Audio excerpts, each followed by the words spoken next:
The origins of the Gospel according to the Other Mary start with another piece that the San Francisco Symphony commissioned, and that's my nativity oratorio, El Niño, which I composed in the year 2000.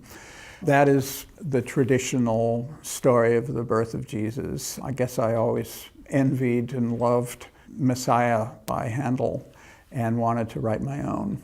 So I asked my longtime collaborator, Peter Sellars, to design or dream up a narrative for a passion play that would honor the biblical story, but also bring it into the present.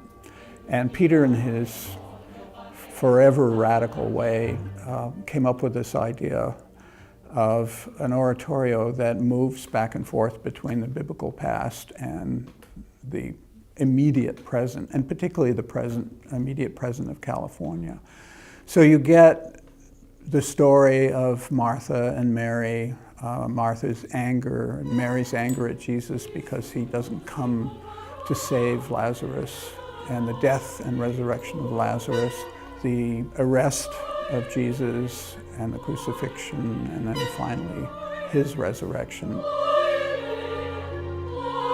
There's the inclusion of the Cesar Chavez text and modern text that Peter has found that incorporate these themes that these women were dealing with at the time of Jesus as well, but then they still happened. These things still happened to people at this time, and he wanted to tie in, the suffering of the working class, which Mary Magdalene was working class, when she found this faith in this belief in this man, and he completely changed her life.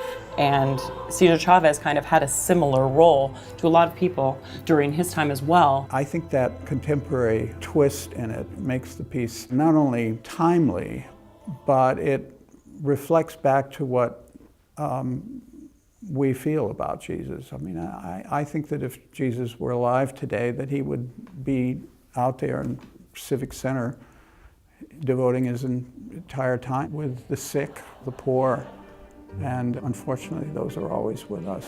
And I think it was just important for him to see this side of a Messiah story, not just where he came from, where the Messiah came from, but what about the believers of the Messiah? What was their story? How did they come to this strong faith? What brought them there? I'm actually not traditionally a person of faith, and I spoke to John about El Niño the first time I did El Niño, his first Messiah piece, and I was so moved by it, and I said, this has to be divinely inspired. Like, it definitely is. Like, and he is also not a traditionally, religious person, but something divine intervened.